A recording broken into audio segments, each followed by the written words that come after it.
everyone, welcome back to On the Fly. Today we're taking with 10 IR players that you can buy low on to win your fantasy hockey championship. Overall, when you do take a look at IR guys, you are looking for three sort of key components. Number one, is it worth it? Is he worth the long-term risk? Obviously, when you're sort of taking up that IR spot, it is important to note whether or not he will be useful in the long run, and if you're not going to just drop him. Because if you just drop him, it's sort of a waste of a sort of trade, an acquisition pickup, if you're really not going to be using him. But overall, if you are looking to pick up a guy for the injured reserve spot, most leagues have one, some leagues have two, and especially with COVID, many leagues are increasing to two, so it is important to take note of sort of what the best bang for buck player is to sort of fill up those spots. So take a look at sort of 10 players, and in my opinion, they fit all sort of the three categories. Second one is opportunity. So once they come back, obviously they are out for the time being, but once they come back, do they have opportunities to play? Are they playing power play minutes, penalty kill minutes, first line minutes? So really stuff to look for, and I think in order to be on sort of the top end IR spot list, it is important to meet all basically the two categories of is it going to be worth it, and is it going to have the opportunities when they come back. And finally, the last part is production. Obviously, it is important to produce, especially on a fantasy team, because if you aren't, there really isn't any spot for them on your team. But if you can fit sort of all three of those categories of production, opportunity, and bang for buck value, I think in general it's definitely worth it. And in my opinion, all 10 of these guys do perfectly fit the criteria in order to fill up your IR spots. So take a look at now 10 players, starting with Nicklas Backstrom from the Washington Capitals. So he will be has an estimated return date of November 24th. He is currently dealing with a hip injury, but overall I think he is worth it. Fits sort of that whole scheme of the three criterias. He is playing power play 1 minutes once he comes back alongside Alex Ovechkin, so he is going to be racking up the assists. So if you are looking for someone with a lot of points and a lot of assists mainly, definitely do take a real solid look at Nicklas Backstrom. He will be coming back later this month, so it is important to definitely take a look, if not pick him up. For most leagues, he is on waivers. He has not played a game yet this season, but it is worth definitely taking a look at him. So as for his numbers in previous years, in 2020-2021, he had 55 games played, 15 goals, 38 assists, and a even plus-minus. And in 2019-2020, 61 games played, 12 goals, 42 assists, and a -1 plus-minus. So with Backstrom, obviously playing alongside a guy like Alex Ovechkin, one of the best goal scorers of his time, really is someone that you can look for to set up, especially on those power plays where Ovechkin and Backstrom have been a lethal combo for years, and I definitely would recommend picking him up, or for that matter, trading for him. But don't go too high. Backstrom is not going to be your elite sort of player, but he will definitely supply you, especially if you're going to go up a late round pick for him. I definitely recommend that to basically get a guy that will provide sort of mid-round talent. And especially buying low on him while he's still out is definitely a strong recommendation, because once he gets going, it's going to be hard to acquire him, and fantasy managers are going to be chomping at the bit to get him. Moving on to the number two is Alexander Barkov. So he's probably coming back again, November 24th, lower body injury. So with Barkov, obviously one of the really outbreaking players out in Florida. So with Florida, once again, he's playing sort of power play 1, top line, penalty kill 1 as well as of late. So overall, I think, especially with Barkov, definitely worth the pickup. If he is dropped, which doesn't make a lot of sense as of now, but some leagues do get to a point where you got to start dropping IR players. But I would recommend taking a look in your league, seeing what the asking price is for Barkov. Barkov is a top-end player. Sort of a sneaky top-end guy, but overall I think it is definitely worth it to take sort of a shot with him. Maybe a mid-round pick is probably the best deal you'll get for Barkov. Anything less than that, absolute steal. But in general, if you can sort of take out Barkov and if you can get him really early, I think it's definitely worth it. His stat line is 2021-2022. So starting the season with 15 games played, 9 goals, 8 assists, and a plus 11 plus minus. So obviously a really good start to the season for him before he went down with injury. As for 2020-2021, 50 games played, 26 goals, 32 assists, and a plus 12 plus minus rating. So Barkov, once again, he is a top-end player in out of Florida, which is definitely not as name brand value for some managers, especially if they don't really follow and they only look for the big names. Barkov is a very underrated player and will rack up points and the plus minus for you. So it's definitely a worth it in the long run to pick him up, especially as an IR spot right now. Moving on to the third player on this list, and this is where we get into the COVID mishaps. Starting off with the Ottawa debacle with Drake Batherson. So he's most likely going to be coming back for November 22nd with COVID, obviously. He is a player that once again has gotten off to a really rocket hot start, but it will be interesting to see if he can keep it going, especially with the cool off in between. Because they do have to take sort of 2 weeks off to deal with the COVID precautions, and it might also extend further. But I do believe with Batherson, the way he's been playing as of late, it's definitely worth it. He may be on the waiver wire, and if he is, I definitely would recommend picking him up. He is somebody who has the potential to be a top round guy. But really just has to sort of find it. Ottawa is sort of a rebuilding team, so it does favor Batherson as he is a younger player, and they really want to try and develop him through there. So I think it is definitely worth the look at Drake Batherson. His stat line starting the season was 14 games played, 7 goals, 9 assists, plus 1. And his last year totals were 56 games played, 17 goals, 17 assists, and a negative 17 plus minus rating. Moving on to the fourth player on this list is Drew Doughty.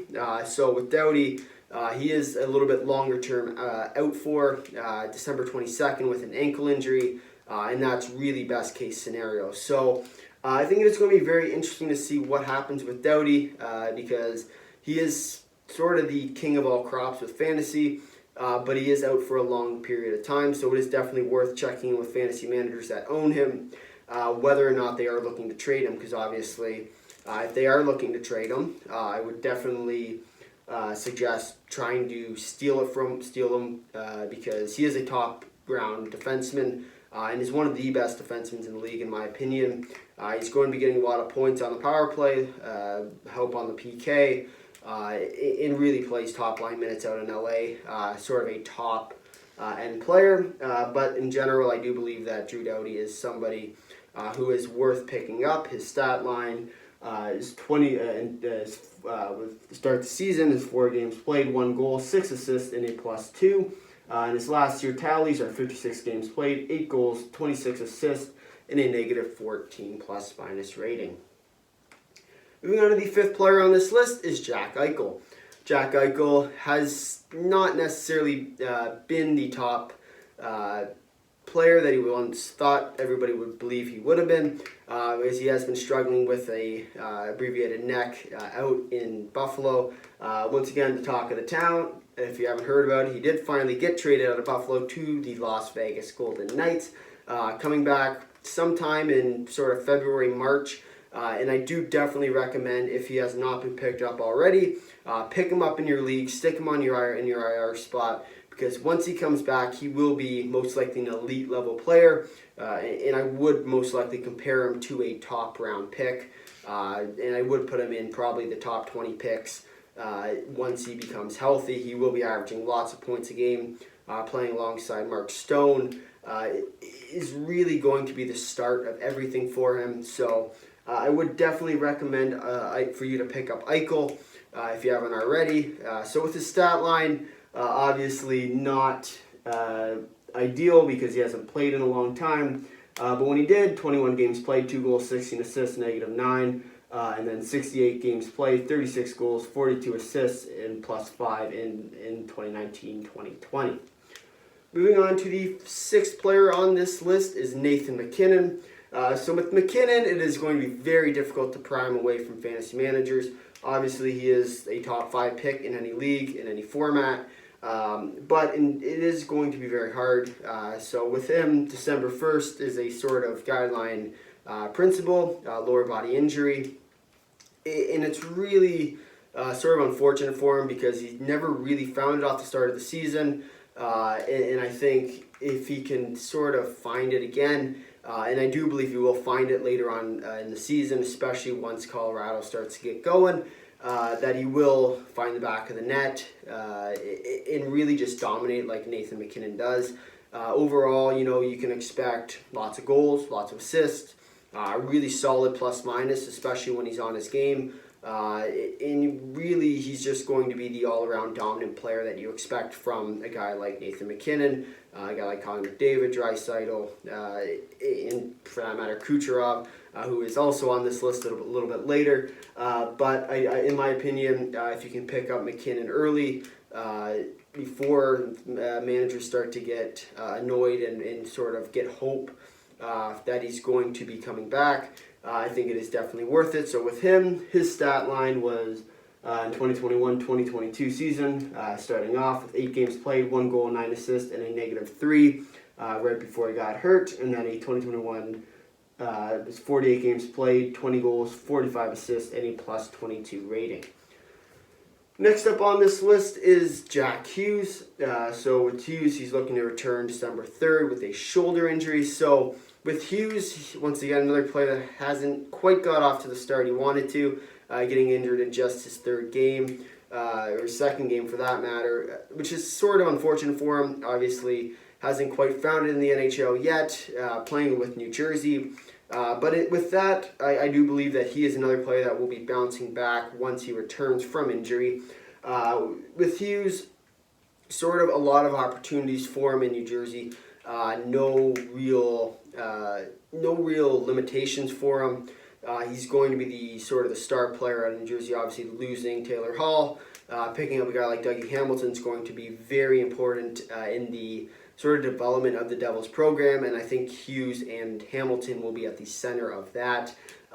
Overall, I think you can sort of expect sort of similar to MacKinnon, lots of points, lots of goals, lots of assists. But the one part I do think he is going to struggle at, which is different than MacKinnon, is the plus-minus. Obviously, the Devils aren't a super contending team, so I think it is important to note that he is going to sort of cost you a little bit on the defensive side, but the offensive potential is definitely there. So his stat line to start off the year, 21-22, was two games played, 2 goals, 1 assist, +2. 2021 was 56 games played, 11 goals, 20 assists, and a -3 rating. Looking at the 8th player on this list is Nikita Kucherov. So once again, Kucherov missing in action, injured on the LTIR cap relief hit. So the Lightning did do this last year.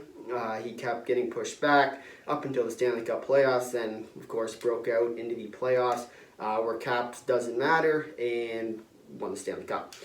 So with Kucherov, December 23rd is what they're sort of looking at. I do expect it to go a little bit later, but I do believe that it will be well worth it in the end because Kucherov, despite what people say, is a top 5 fantasy pick in my opinion.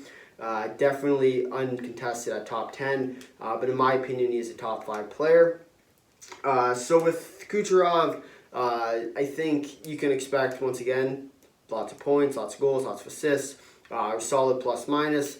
In really anything you could ask for in a sort of fantasy guy, lots of shots. In really everything you ask for, block shots. He'll do basically everything for you.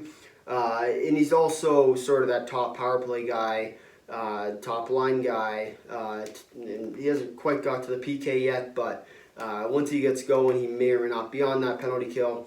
But overall, I think without a doubt, Kucherov is a player to look for. And if you can get him nice and cheap, obviously looking at December, the longer sort of it goes on for, the more managers are going to want to try and get rid of him.